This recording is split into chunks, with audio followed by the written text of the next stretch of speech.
looks like it's working. Let's go. Hello, everybody.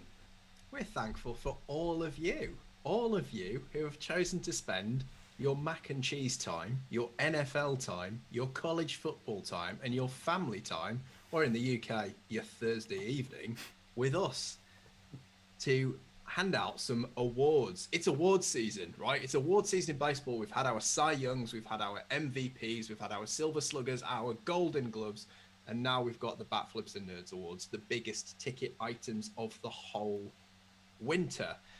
So with me, well, I'm John McGee, in case you don't know who I am. You know, you're not used to seeing my face, you're just used to hearing my voice. So this is what I look like. Jackie Bradley Jr. is behind me. It's a very baseball setting. I'm sure you'll be pleased to know. I've got 3 other dudes here who are going to help me go through some pretty normal categories and some, quite honestly, quite silly ones. So first up, we've got the man in the out-of-date headwear. It's Russell Easom. How are you? Yeah, I'm doing good. I think this sort of C is probably still works, but I'll have to pick up something new in the not too distant future. I think I now, as a Guardians fan, have the same worry that Rob has had as a Rays fan of whose name do I actually get on the back of the jersey who I think might be there in more than a year's time. Well, the answer is no one, Russell. Probably say it's the safest choice. But Rob, of course, so Rob is also here, Rob Navarra. You know exactly who you're going to get on your jersey now after this week, old Mr. Franco. I know. What's that about? That's some money spent. I mean, it's still a paltry and horrible amount of money for the amount of talent that this young man is supplying to the Rays. But that's some actual real money that exists. So that's fun. And Russell, maybe get some roller skates. I'm afraid that reference has gone entirely over my head. Roller derby. Yeah, of course I did. Roller derby, absolutely. There it is. Goodness me, it's going to get better than this. And finally, we've got the man who's producing the whole thing, whilst also offering, probably the most sensible insight of the entire piece. It's Darius Austin in a very, very nice alpaca jumper.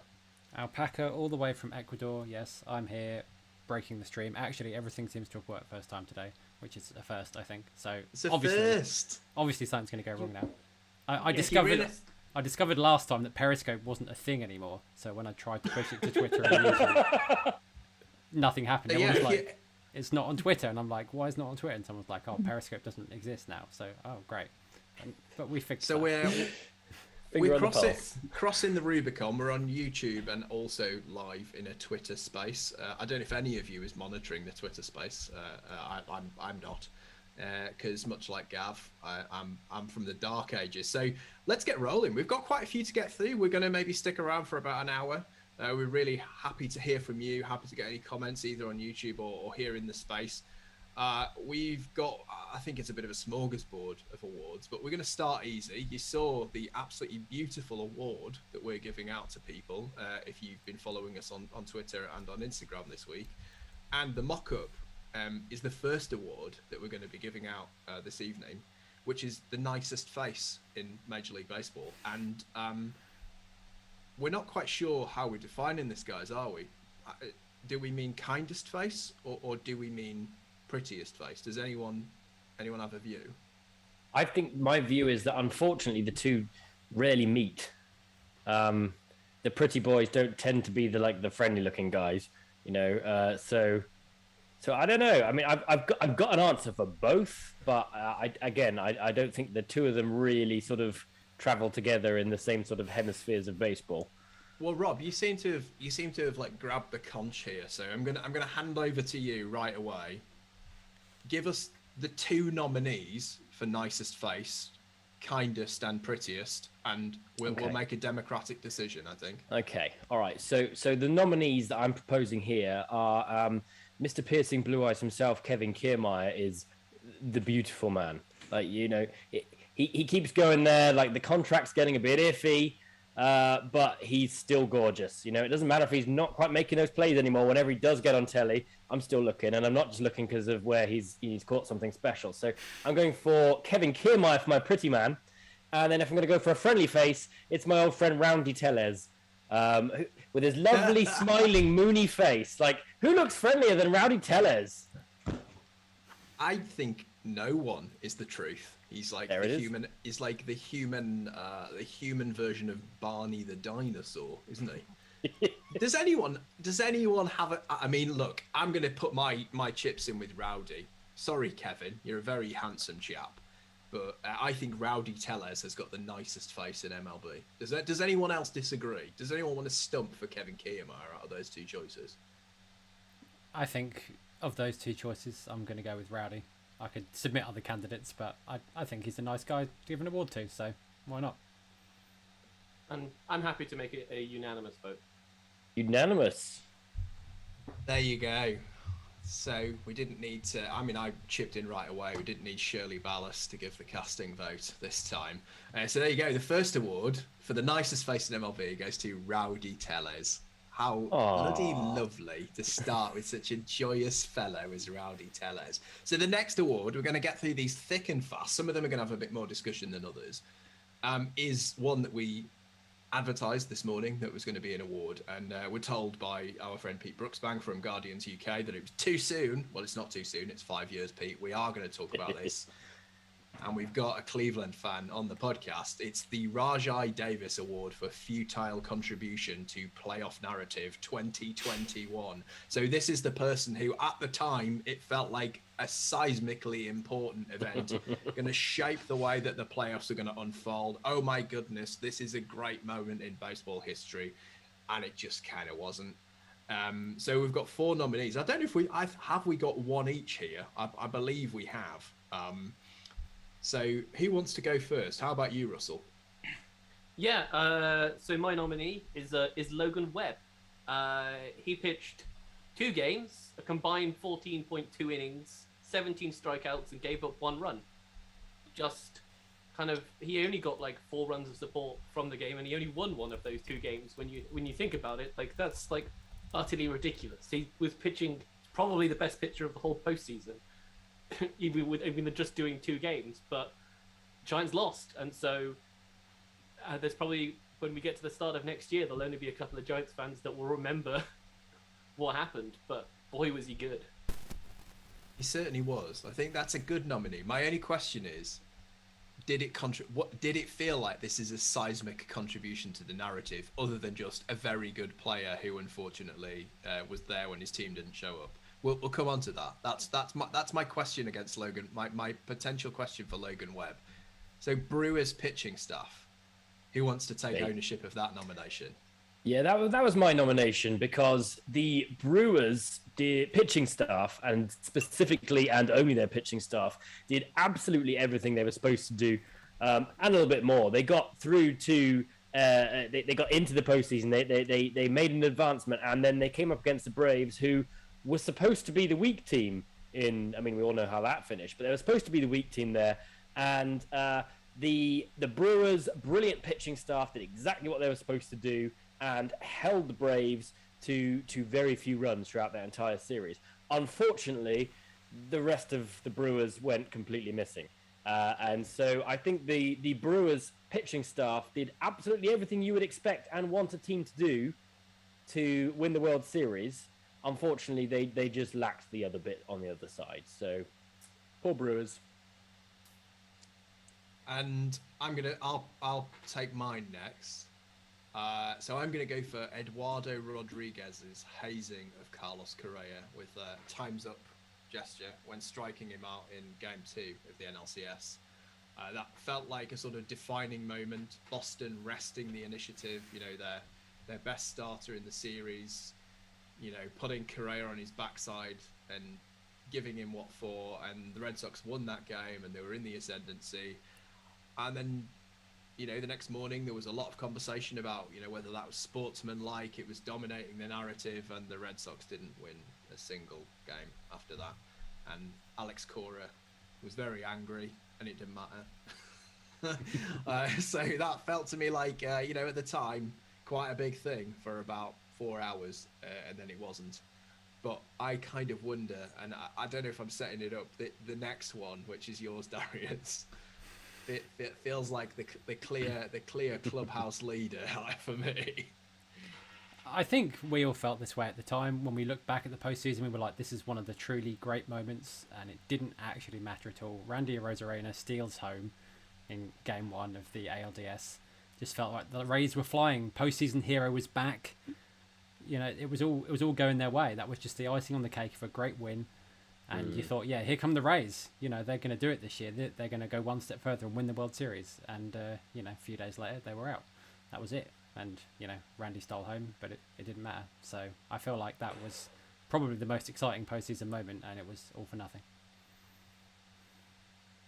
It was such an emphatic stamp. Like, sorry, Rob. That run wasn't even needed. You know, like the Rays were cruising to that victory, and then this guy just flies down the line, makes the most electric moment, and as a Rays fan, I'm sat there thinking, all right, fine, yeah, we're gonna brush these guys aside. This Red Sox series is but a footnote, but no.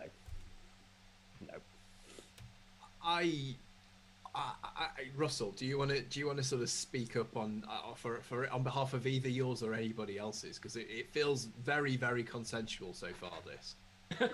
I can't, because if we go back to the pod like a month ago, I was getting ready to call like Randy Arozarena Mr. October. So like it was that level of like moment. Like the boy done good again the year afterwards, and he was just stealing the headlines, and everything was about that.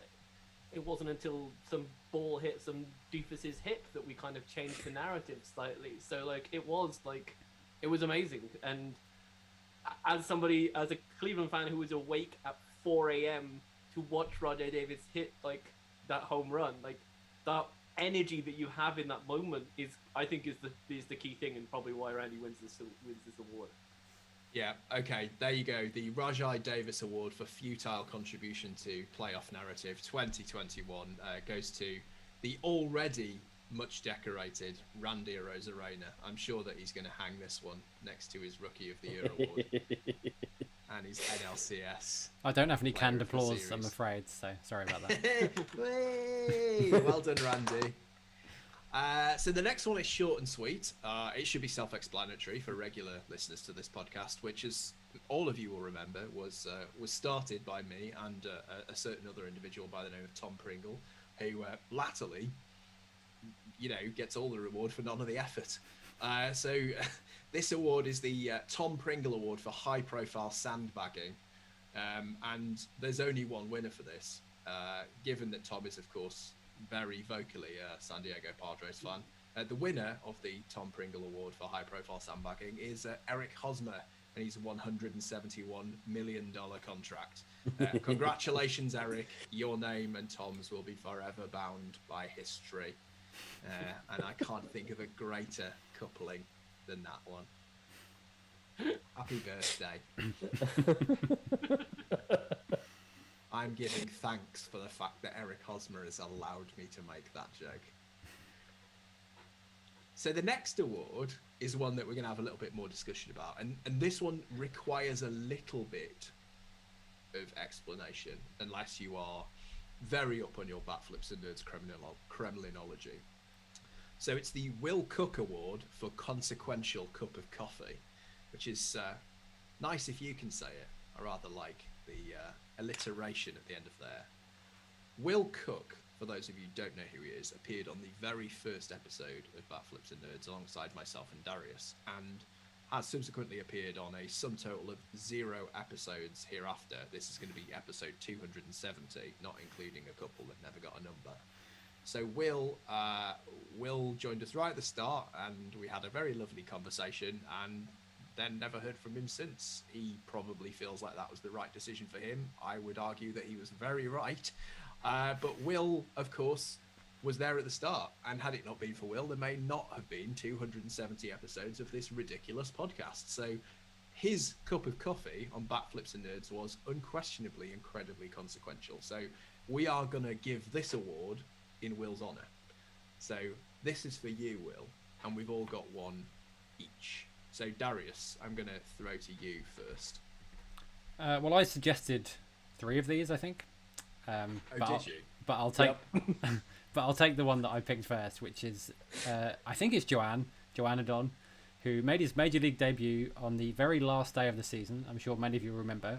The Red Sox were playing the Nats, and I think the reaction from a lot of people were like, what is happening? The Nats are starting a rookie in his first ever game against the Red Sox, who have to win, and the Nationals just don't care. And he came out, he struck out 9, he out-dueled Chris Sale, and for most of that game, it looked like he was actually going to send the Red Sox into a tiebreaker.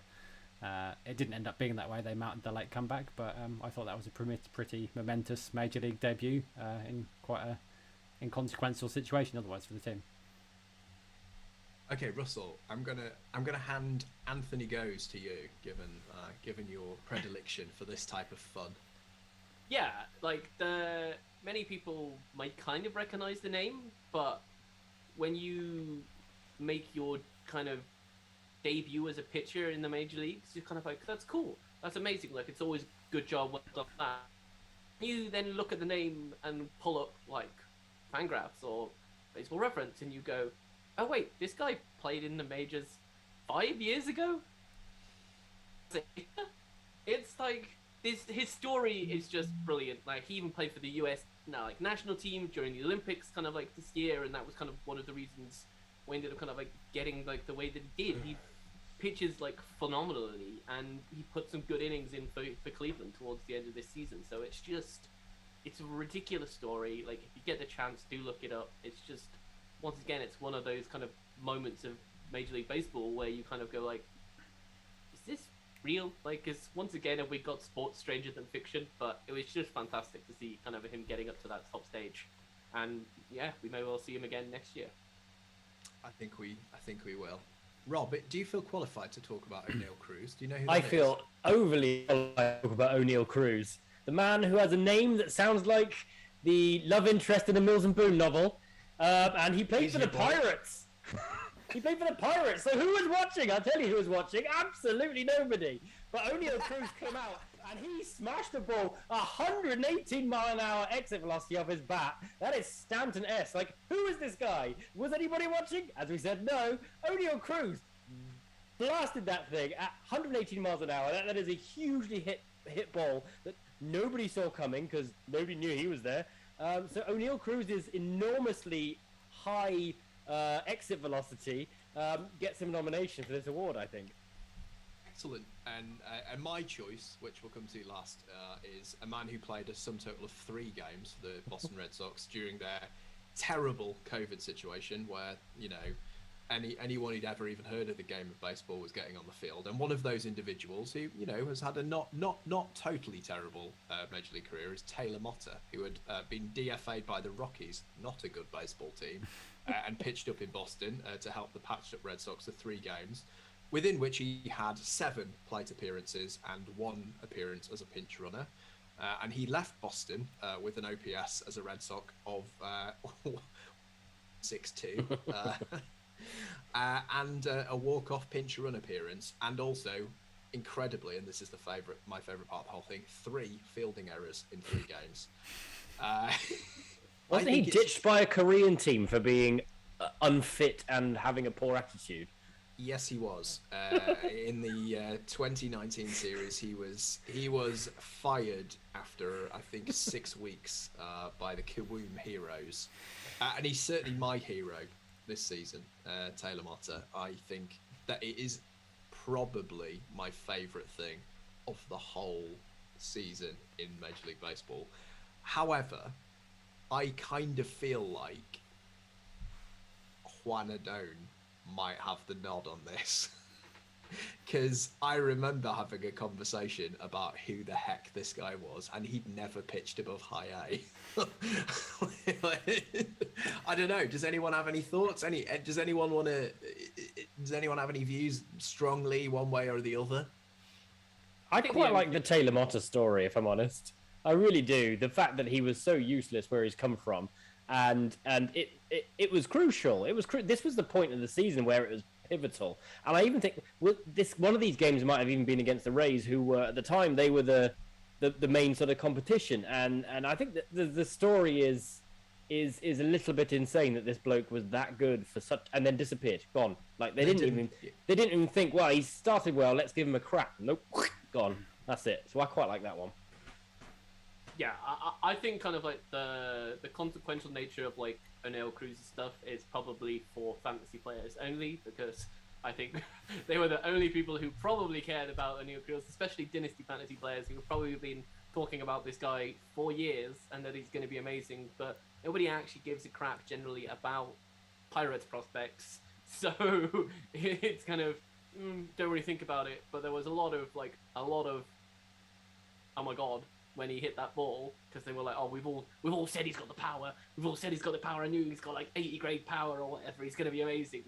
But the thing is, like, it's the Pirates, so is it actually that consequential?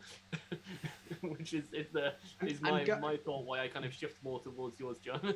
Goes is just a nice story, isn't it? And he's going to be good next year, right? He's going to start on a roster next year.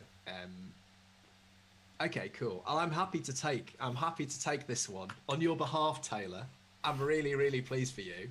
I was pleased you got back into the big leagues. I was pleased you were on, the COVID-addled Red Sox alongside Jack Lopez and a bunch of other baseball players we'll never hear of again. And I'm delighted that you've won this award. Congratulations to Taylor Motter for winning the Will Cook Award for Consequential Cup of Coffee 2021. And we go on to another quickie. This is the Fernando Tatis Award for making Tom Pringle momentarily interested in baseball. Happens every year. Something gets him a little bit excited. He sends us a few WhatsApp messages and then disappears again for several months. And look, this is the easiest award of all time to give. In fact, it was so straightforward and so obvious that I wondered if Tom Sandbagger Pringle could take 30 seconds out of his day to record us a vox pop saying who he thought should win this award. And of course, he didn't have the time. Because of course he didn't, because he's Tom Pringle. So I'm going to give and collect this award on behalf of Tom's chosen recipient, which we didn't ask him because we knew who it would be. It's Wade Miley. No hitters, Wade Miley. Congratulations, Wade. In the great tradition of this podcast, mentioned every single time. A round of applause for Wade Miley and his Hulk tattoo. Well done for winning the Fernando Tatis Award for making Tom Pringle momentarily interested in baseball this year, Wade. You would have done it. You would have done it any. What? An outstanding performance, because I think he got Pringle momentarily interested in baseball multiple times this year, which is well. Look, right, Russell. I was just gonna say, Wade Miley is basically the only thing other than Fernando Tatis that gets Tom ever interested in baseball. But I'm talking about the specific event of his throwing a no-hitter, which got Tom so interested and excited, he actually appeared on a podcast. So, thanks, Wade. We owe you one, mate. I'm wondering with the news of him transferring to the Cubs, where he seemed to send, I think, the most messages we've seen in our WhatsApp chat for about 16 months. So. Yeah, that's true. So that's twice. Maybe it's it should be the Wade Miley Award for making Tom Pringle momentarily interested in baseball, and you should have given it to Fernando Tatis. Okay, let's move on. There'll be more awards taking the mick out of that absolute Burke later on. The next award is the EFUS Award for Best Position Player Pitching, and we've got actually 6 nominees this time. Some a little bit more sensible than others. So I'm going to stick mine in first. I obviously nominated Brock Holt, who is, to me, what Wade Miley is to Tom Pringle. No more needs to be said. There are some that are actually sensible. I don't know whose they are. Who would like to claim any of these? I think I put them all in, except for Brock Holt. Okay. Darius beat us to the punch. So. We're pressed for time, Darius. But I think I think Rob should take the obvious choice first before I talk about any of the others. Please talk to us about Brett Phillips. Brett Phillips? I mean, if anybody didn't see Brett Phillips, it's still worth a go back to have a look. He has already won an award for his pitching performance. He won the award of Best Balk as he crouched in to look for the catcher's signals of, well, mediumly slow fastballs already through. As he looked in, he dropped the ball, gifting a base behind him. So if you haven't already watched Brett Phillips, go back and watch it, because at the time it created a little bit of discourse, because the unfriendly folk of baseball had a look at it and said, "Wow, this bloke's on a losing team here. You need to take it more serious. Take it more serious. Take it more serious. This isn't a laughing matter. But you know what? For me, on what was a horrible night of baseball to watch, as they were getting absolutely trounced, I watched our favourite clown jumping around and dropping a ball, and it was all good fun. So yes, Brett Phillips all the way for me. Does anyone feel like we can give this to anyone other than Brett Phillips? Much as I want to give it to sixth appearance Sandy Leone. I wanted to highlight that, really. Like, well, I mean, you know, the fact that Sandy Leone made 6 appearances as a position player. Like, I'm sorry, Marlins, but that is inexcusable. 6 position player, like a couple of blowouts. The Marlins did trade away pretty much their entire bullpen at the deadline. And by the way, it wasn't for Juan Soto. More on which later. Russell, I feel like you want to talk about Anthony Rizzo. I feel like that's where you want to go. I feel that like this is like this may be the most talked about moment, and I think this could be probably like the most long-lived moment from positional players pitching kind of this season, with specifically for him striking out Freddie Freeman, and I very much doubt that Frederick, sorry, that I very much doubt that either Rizzo or most of the internet will let Freeman forget that this happened, because they were all smiling as it was going on, but it's now permanently on the record that he was struck out by Rizzo, and so that's going to stay there forever. And I think anytime they're an all-star game together, anytime they're playing together or against each other, like, this is going to be mentioned by TV crews and fans for a long time. So yeah, that's what I think should go for this award. How do we feel about giving a joint award this time to Anthony Rizzo and Brett Phillips? Would anyone? It's controversial. An objection? It is controversial. I'm not unsold on Brock Holt either, and specifically Trevino's attempt to frame one of his ridiculous 30-mile-an-hour ethoses like that. You know, it was awful. So I'm not unsold on that. Maybe we need to open this out to audience vote and come back to it later. Yeah, I'll tell you what. I'm going to do a quick audience poll. I'm going to put it up for the next 20 minutes, and then I'll put it on our Twitter right now. Just give me 1 second. This is going to be so embarrassing when only Rachel votes. But who will Rachel vote for? Well, that's the question. Rachel, please decide for us. God, I hope Rachel's watching. Rachel is probably working. She's got That's actually true. Yeah. Much more important things to do. I will just also say that Eric Sogard had 5 position player pitching appearances, which is kind of ridiculous. And Hernan Perez was actually pretty good. A couple of scoreless innings, a couple of strikeouts. That's not very fun, though, is it? It's not fun, but I just thought I should highlight somebody who was actually good. The entertaining thing on the Baseball Reference stat head is that when you put the position player pitching filter on, obviously the first player who comes up is Shohei Ohtani, who I nearly wrote down, but I thought maybe not quite the spirit of the thing. No, absolutely not. But, you know, God love you for trying. Okay, that's set now. The poll is set for 20 minutes with the final 3 nominees. It's Anthony Rizzo, Brett Phillips, and Brock Holt.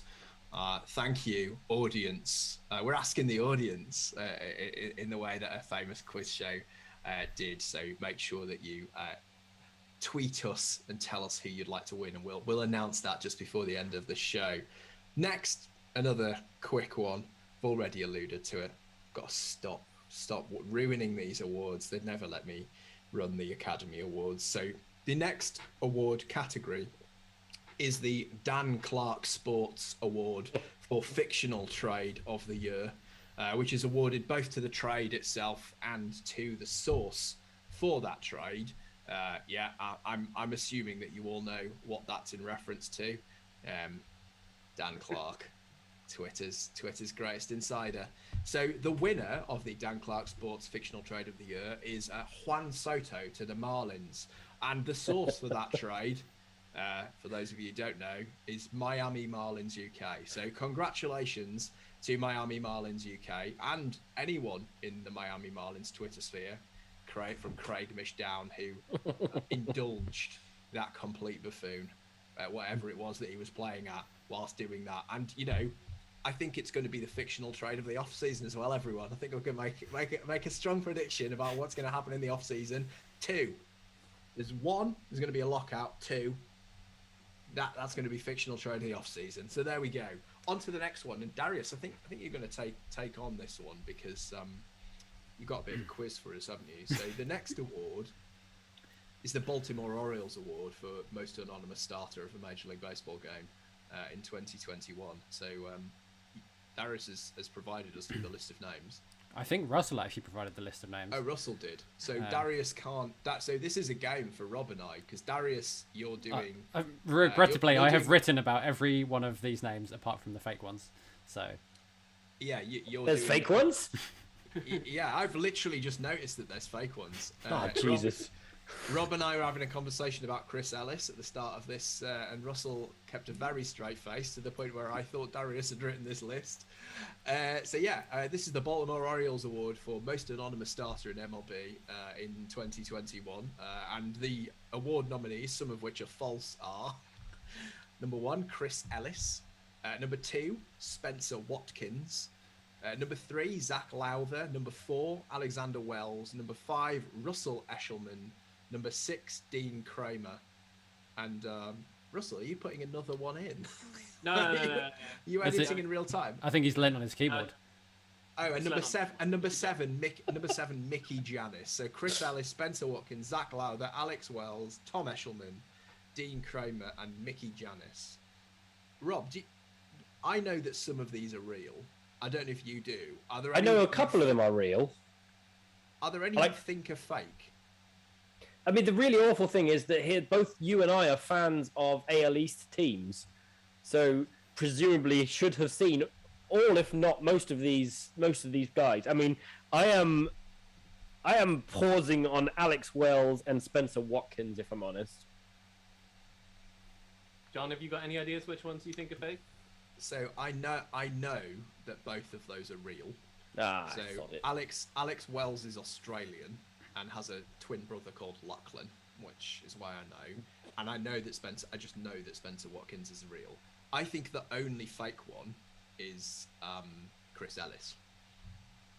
So I was delighted to tell you that all of them are real. The only slight thing that people said is that Mickey Janis didn't actually start a game. He came on in relief for his knuckleball appearance. So. And I added Mickey Janis because I was convinced he'd started. I left him in because you. Oh man! Well, yeah, I guess Chris Ellis wins there. Yeah, I think he does. I think by default, Chris Ellis was all right actually. Yeah. I mean, to be fair, before this, me and John both thought we went to school with Chris Ellis. Chris Ellis, believe it or not, Rob, was on the Rays. Fuck. You know, I even remember that now. Oh man. Okay. The award, the Baltimore Orioles Award for most anonymous starting pitching performance in Major League Baseball in 2021 goes to Chris Ellis. Congratulations, Chris. We won't be tagging you when we put this out as a podcast. The next award is the Jace Tingler Award for throwing your players under the bus.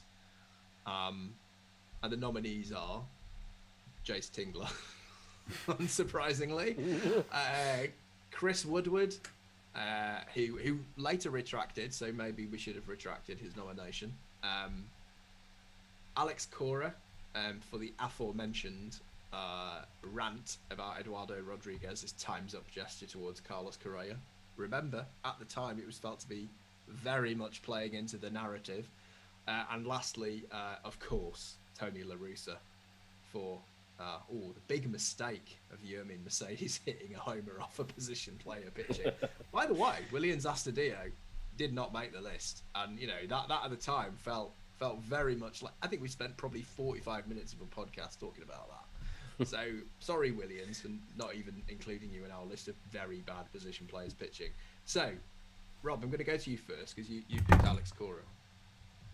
did, because it was quite public, and whereas the rest of them were sort of a post-match, post-game sort of criticism to the press or something like that. Cora very much on television grabbed Erod by the neck as he was trying to walk down the steps back to the dugout, and clearly gave him a visible bollocking in front of the world for his that time signal. So I think the fact that it was so public, it wasn't considered. It wasn't. He was getting his shouting out in front of the world. I think that makes it somewhat worse for me. Yeah, it wasn't great, was it? Russell, I think I know who you put in. have I mentioned his name a few podcasts this year? Yeah, it's a guy you're not a big fan of, isn't it?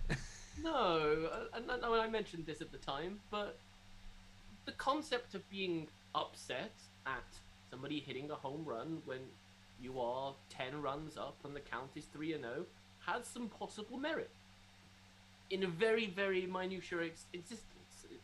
But when the opposition team have chosen to put in a position player pitcher, showing that they have no respect for the game, all unwritten rules should be out of the book. And so then to have a go at basically your star rookie at the time, who was, by all regards, playing out of his skin on like a level which hadn't really played out before, and to be honest, we haven't really seen since, to do this and basically just outright basically tear the player down, I just don't understand it. Like, who's basically the one being disrespectful to the game here? I think it's Tony La Russa. Russell doesn't like Tony La Russa. Noted. Yeah, that's my third off-season prediction. Better send that Secret Santa signed photo back, Rob.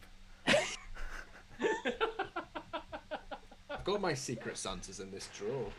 Mine is actually next to me right now. Mine's coming from Germany. Sneak peek. There you go. That's given a lot away. Do we even want to talk about? I mean, Jace Tingler hazing Tatis was just naff, and Chris Woodward did explain that he changed his mind about all of this stuff. So I'm going to give him a pass. But it really feels to me like, you know, I agree. I thought the Cora thing was ridiculous, made me quite mad. But it's old tone, isn't it? It's the body of work. It's the body of work adds to more of what he's done. I don't think we can finish this season without having given an award slating Tony La Russa, so we've got to do it. Yeah, the Jace Tingler Award for throwing players under the bus goes to Tony La Russa. Tony La Russa? Don't know why I said it like that. I like it. I think from here on in, he's going to be... That's how my dad would say it. Tony La Russa. Tony La Russa. So there you go. Channeling Eddie McGee. 75 years old from working in Cumbria. Big mistake. Rookie Yeoman Mercedes. Okay. The next award, I hope we've got some American viewers, because they're definitely going to get this reference, is the Claude Makelele Award for most overrated, underrated player. Should I explain this for American viewers? Yeah, go for it. So, I mean, you know, maybe a lot of the Premier League fans in America now have gone back, but if you weren't following the Premier League at the time, you probably don't know Claude Makelele, or if you do, it's only tangentially. He was a defensive midfielder for Chelsea back in the days when Jose Mourinho wasn't just a meme, and Chelsea were actually quite good.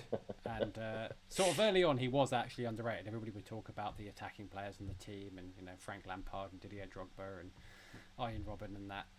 But over time, everybody would kind of identify Makelele and say, you know what, he's the guy who holds the team together. He's the glue. He breaks up the opposition attacks. He keeps everything moving. And it became a real thing where you'd heard everybody talk about how underrated Claude Makelele was so often that there was no chance that anybody could possibly be underrating Makelele, and in fact was probably overrating his contribution to a generally excellent Chelsea team. Hence, we are picking the same for baseball, the guy who everybody talks about as being underrated so often. And the winner is Bryce Harper. No, it isn't.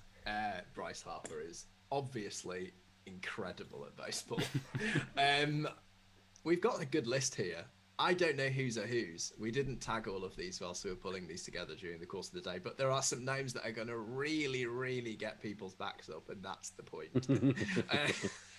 Does anyone want to claim any before I start talking about Miguel Rojas? I think you should go. I put the first two down. So go on, Russell. I put Zach Gallen and Corbin Burns down. Effectively for the reason of the start of the year, people just talking that like these pitchers, like, they're going to be amazing. Like, people don't understand like how good they've been. Like, their underlying numbers are amazing. They've worked on things. They're going to change this. Like, they did good like in 2020 or like when they previously played. I don't think there were many people who were thinking they were going to be bad. Maybe we didn't quite expect what we got out of Burns, but there was nobody who was thinking that they were going to be bad anymore. Nobody was thinking that Burns was going to put out an 8 ERA season like he did in the past. It's just not what anybody was thinking, and so everybody was blowing the smoke, and it was just everybody was thinking like, oh yeah, I'm so cool in thinking like these guys are going to be like the breakouts, and nobody's expecting it. And it's like, no, everybody expected this. Yeah, we get it, Russell. You know more about baseball than everybody else. Fair. I mean, it's fair enough. Okay. I'm going to talk about Miguel Rojas. He's just average, isn't he? He's a great guy, apparently. He's a 2.6 WAR player who's not a very good defender at his position, and hits slap singles. He's quite good. Every team's got him. He's an oversized personality, and that carries him a lot. I think he's good. I like him. I've got a lot of time for Miguel Rojas. But I don't want to hear any more about him. Nor do I want to hear any more about Michael Conforto and how brilliant he is, because he's just not, is he? He's just an average, quite good corner outfielder. Does anyone actually overrate Michael Conforto? Not after this season, because he was terrible. But okay, those are mine. Oh, and Salvi Perez, which I've only put in there because it's catnip to people. Yeah. He's actually quite good. He hits home runs, but have you seen his? They're absolutely woeful. Look, I reckon this is my contribution to the baseball conspiracy theory narratives.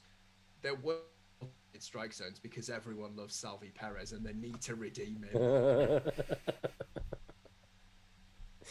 I love Salvi Perez. Leave him alone. I love Salvi Perez too.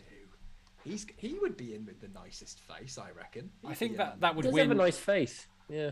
That would be stupidest historical comparison this year when the Salvador Perez is having, the better season than Mike Piazza.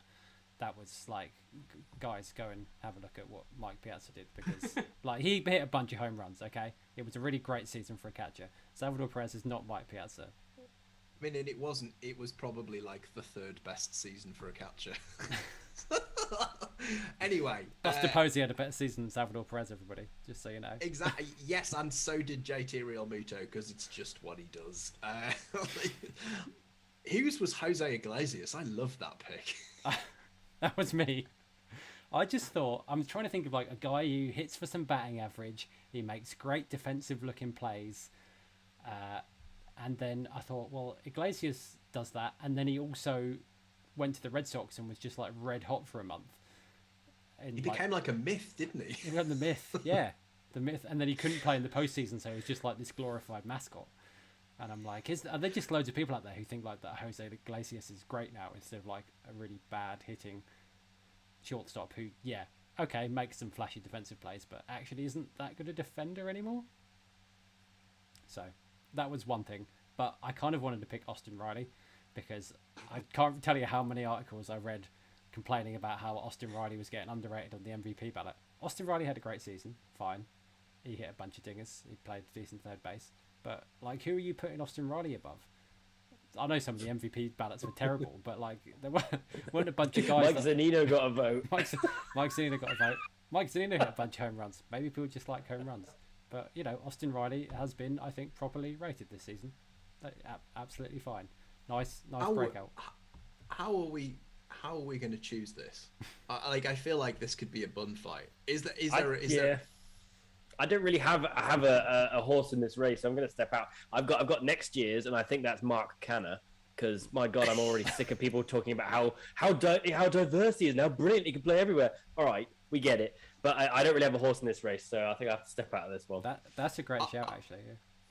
I think we should just burn Gallen and Burns because obviously fantasy players know who they are, Russell, and then fantasy players know that they're good. I'm happy. Like, to me, like Conforto, I think is a big one here, or maybe just because of how I think saturated my Twitter is by Pete and Miami Marlins talking about Rojas. Like, it just seems like that has a strong candidacy for me. I really like Austin Riley, and I think Darius stumped for him very well. But are we going to give it to Miggy Rowe? I think we are. There's two spectres. I can get behind that. Haunting this feast, and it's the spectres of Tom Pringle and Peter Pratt. The Claude McAlealy Award for the most overrated underrated player goes to Miggy Rowe. And the next award is the Boo Nightingale Award for worst hot take by a Baseball Insider, which was a category that was suggested to us by a follower on Twitter, which we really, really enjoyed. And the winner is, of course, all Baseball Insiders for the baseball is dead discourse that they were peddling during what was an excellent postseason in the sport of baseball. Shut up, you boring buggers. There you go. That's that one. So Baseball Insiders is the award winner. Yes, all of them. All of they them. all had a go. By the way, the only person who I would say doesn't deserve to win that award, although he definitely had some bad takes, is Bob Nightingale, whose take on why he wouldn't call the Atlanta baseball team by their nickname was very, very insightful and totally out of left field. Good on you, Bob. Don't say that very often on this podcast. Okay, the next award is the Nigel Winterburn Award for the best player you didn't realise was playing. So this is like the inverse of the Claude McAlealy Award. And for those of you who weren't following football in the late 90s and early 2000s, Nigel Winterburn was the left back in the all-conquering Arsenal team of that period under Arsene Wenger. He was a very unassuming player. He played a few times for England, but wasn't a dazzling player. He was just there, being quite good. And you're like, oh, I forgot Nigel Winterburn was on the pitch. So this is an award in memory, it's not dead, but in memory of the career of Nigel Winterburn. There's some really good nominations here. So obviously, Ian Anderson, you know, of course. Get that one out there right away. I don't know who's a who's. Merrill Kelly. That's mine, and it's like it's kind of like a self-confession time because I was so happy when he came back and like did well like in 2019. He had like a really good season, and he had like only got a few games in 2020, but he was really good. And then I just completely forgot that like just anything that happened on the Diamondbacks this year, I just gave little to no kind of notice towards it. And then when I went back and like I was just looking through some things, and I was like, oh, he had a bloody good season. Like, oh, he's not an all-star, he's not like an MVP sort of candidate, but he had an amazing, like, solid season. And I was just like, I had absolutely no idea that had occurred, and how much I had been really happy for him like 2 years ago. It was just like, whoops. There you go. I think that's it. That sets quite a high bar for me right off the bat. I mean, Darius, I think. Go on. I was just going to say that I like Rob's. I really struggled with this, to be honest, because I tried to find somebody that I didn't realise was playing. And when you spend a lot of time, like, you know, writing about the Baltimore Orioles organisation, you just know people you shouldn't. So in the end, I picked Tony Kemp because I think Tony Kemp is an A who was actually really good. Tony Kemp had a 382 OBP this season, and I don't think that most people know who Tony Kemp is. So I picked him. He was the bloke who was offloaded in ridiculous terms, wasn't he? From that huge deal where he was basically given away for free. I think that's what most people know him for. Yeah, pretty much. So I've got two, but I'm going to let Rob go next. Yeah. So my main one was I got Josh Donaldson, and that's only because, as far as I was concerned, this huge, enormous, brilliant player was injured about 2 weeks into the season, and then I maybe got a week at the end, but after looking it up, I think he got like more than 2 WAR for the whole season. So clearly he was playing a lot more than I gave him credit for. So it's maybe more to do with how unwatchable the Twins were rather than Josh Donaldson specifically. But I had no idea he was playing this year. And my backup option, which was a late entrant that's not on the list you guys are looking at, was Matt Moore, who I thought was dead. I mean, like, this guy was he was getting Cy Young votes and early extension contracts at the beginning of his career. Honestly, I think he went abroad. Maybe he came back. Obviously he came back because he played some games this year. But yeah, Matt Moore, who knew he was still a thing? Yeah, he played in Japan last year. Yeah, that's a good one. So my two are, the first is Austin Hayes. He was a Baltimore Oriole, so Darius obviously knows who that is. And the reason I chose Austin Hayes is because he is evidence that the Baltimore Orioles, the way that this team is put together is ludicrous, because everyone thinks they have only two good players, and they are called Cedric Mullins and John Means. And Austin Hayes is evidence that that is not true, because he was this year in that absolutely woefully terrible team, the pitching staff we've already commented on. He was a 3.1 more player playing in right field for the Baltimore Orioles, and he was injured for nearly 2 months. So Austin Hayes, who knew, 3.1 more, very good production in that otherwise absolutely awful team where everyone noticed that Cedric Mullins was very good. My second one, and I had to go out of my way for this, like I literally didn't know this was a thing, so I did not realize that this guy was playing for the Colorado Rockies this year. I did recall when I saw his name that he had been traded there from the Reds at the beginning of the season. Robert Stevenson, who, of course, we all know about pitching in Coors Field. It's very, very hard. Robert Stevenson was not the closer. That remained Daniel Bard, who had an absolutely terrible season. Robert Stevenson put up almost 1 WAR and had an ERA plus of 153 pitching for the Colorado Rockies, who play in Coors Field this year. And I didn't even know, I hadn't even remembered that he was on that club. That for me is the very definition of the best player that I didn't realise was playing. He maybe wasn't quite as valuable as some of the others, but given the circumstances, I felt like it was too extraordinary to not include. Anyone got any favourites in that list? We're not giving it to Ian Anderson. I quite like Merrill Kelly. I think that's a good shout because he's the only one on the list who was actually really quite good, like really good. So I think Merrill Kelly is my favourite. I really liked your Matt Moore one. I don't think it's like necessarily the spirit of Nigel Winterburn, but I just could totally buy that. Like, I knew that Matt Moore was on the Phillies, but every time I saw he was on the Phillies, I was still like, I guess Matt Moore's back. He was on the Phillies? I thought he was on the Rangers. Yeah. This probably strengthens your point. On the Phillies. Yeah. Matt Moore, for me, is more like Matt Jackson. And if you get that reference, then I'll buy you a pint. Matt Jackson holds the record for the longest period between Premier League goals. He scored for Everton in 1993 and then again for Wigan Athletic in 2006. So Matt Moore is I think we should give him the Matt Jackson Award for being completely forgotten and then just reappearing in our subconscious. So Matt Moore gets a special award, the Matt Jackson Award, for player who went away, we forgot, and then came back. But are we happy with Merrill Kelly? It feels like. I feel like Merrill Kelly was there, wasn't he? This is exactly the point. He was basically there all year. He did a fine job.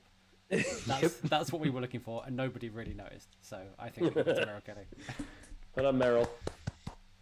Congrats, Merrill, lad. We will tag you in because you'll enjoy this chat. Okay, the next award. This one's Russell's. So this is the Nicky Lopez Award for WAR total. Russell, please explain.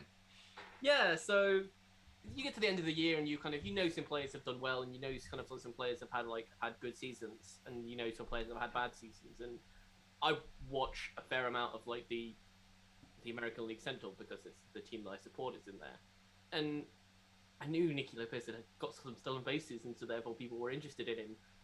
But I had no idea that he got 4.4 WAR and was better than the likes of Ronald Acuna. Yeah, he missed a load of season. Austin Riley, Mookie Betts, and Enrique Hernandez.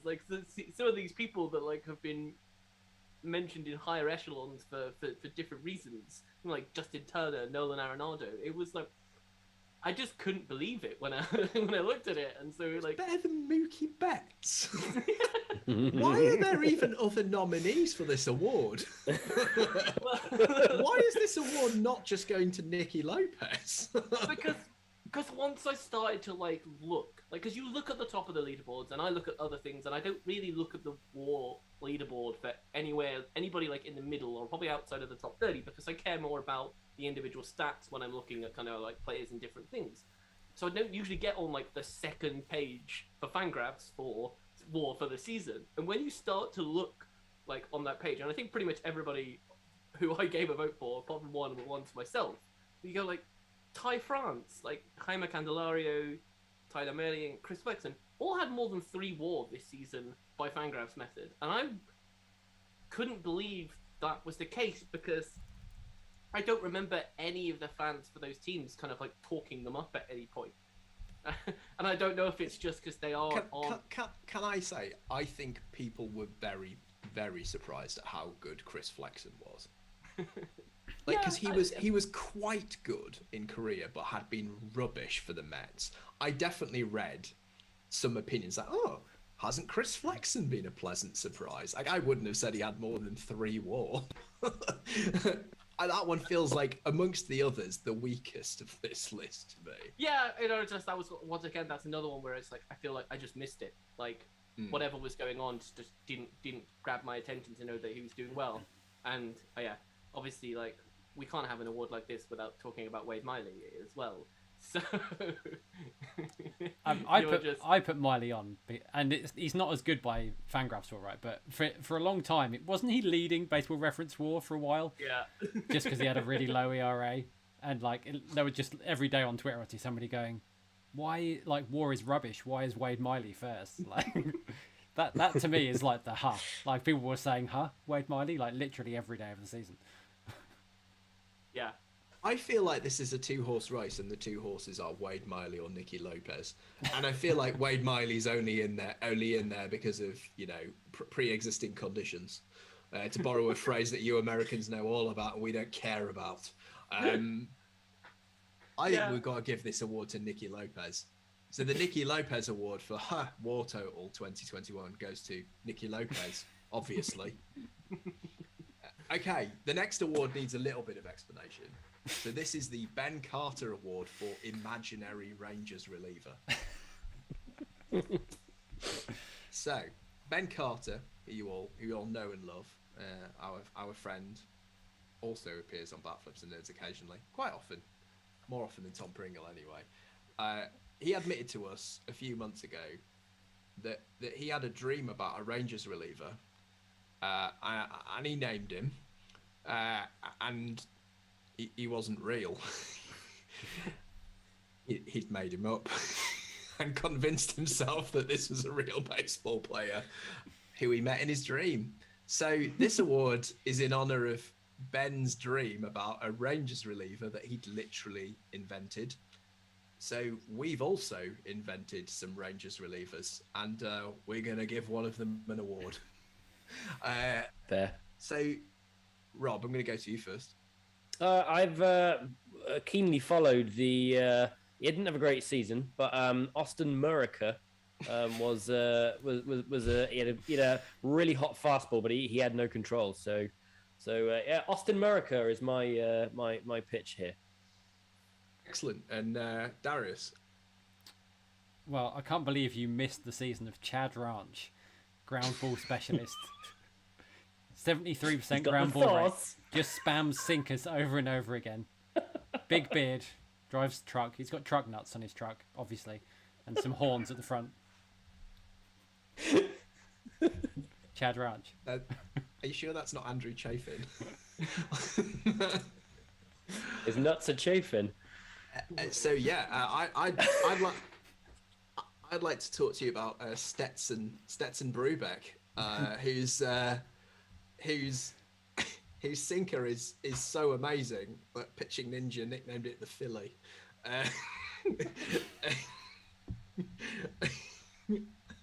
I mean, I just can't get enough of old Stetson's gifts. Russell, who are you here for? So yeah, I just the amazing performances from Brad McGuffin. I just feel like when Baltimore needed to just kind of instantly change what was happening and make it go in the right direction, just he came out of nowhere and nobody had any idea what was going on. But suddenly, like Baltimore were doing well, so it's just like it was amazing. Like some of those, like he got them out of so many bases loaded jams. It was an amazing performance.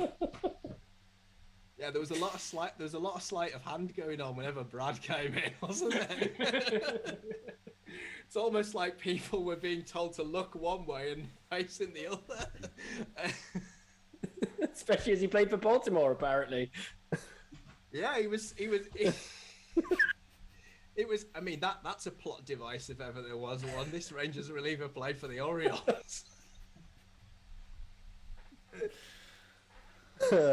Look, I'm sorry, but the winner of the Ben Carter Award for Imaginary Rangers reliever is Brad McGuffin, which I think might be one of the funniest things we've ever had on this entire podcast. Oh my god, my head hurts. We've got two more. We've got two more awards, and I can't quite decide which order to do these in. So I'm going to do the serious one first. So we're going to give it one serious award in amongst all of this complete rubbish. The awards for Heroes of the Year in baseball in 2021. It's a joint winner this year, and the winners are More Than Baseball, Advocates for Minor League Baseball Players, and the Fair Ball campaign, which has been led by Kieran Lovegrove. What a bunch of absolute flipping legends you lot are. Round of applause. Genuine round of applause this time. Actual genuine one, yes. We mean this one. Okay, one award left. And, you know, every award program, every award season finishes with an outstanding achievement or an outstanding contribution. And I hope Russell's got this ready to play. He hasn't. No. I spent ages searching for it and I couldn't fucking find it. Well, you'll just have to do with my impression of it. There's only one winner of the Outstanding Achievement Award for contribution to memes in baseball in 2021. Well, there's not one winner. There's two winners. Adam Duvall! Another bomb! The winners are Adam Duvall and Pete Pratt. Congratulations to you both, gentlemen. Adam Duvall! Another bomb! Never change, Pete. Never change. What a way to finish. That's the end. Thank you very much to all of you who've joined us, given up time in your Thanksgiving. Go away and have some pumpkin pie. Follow us on Twitter at batflips_nerds, on Instagram at batflipsandnerds, and on Facebook, facebook.com/batflipsandnerds, and head over to our site, www.batflipsandnerds.com. There's loads of podcasts coming over the off-season. We'll probably have some more silly ones, but we've got some excellent interviews lined up. A couple hopefully coming in the next week with Riley Breckenridge of Productive Arts and your band Thrice fame, which I'm very excited about. I love Thrice. I'm super excited about that one. And also with Darryl McDonnell, the mental skills coach from the Chicago Cubs, ex-Red Sox. Those two will be bloody lovely, and there'll be plenty more of those where that came from. Thank you, Russell. Thank you, John. Yeah, you're supposed to say thank you. Thank you, Rob. Thank you, John. Thank you, Darius. Thank you, John. Thank you, Pete Pratt. Thank you, Pete. Thanks, Pete.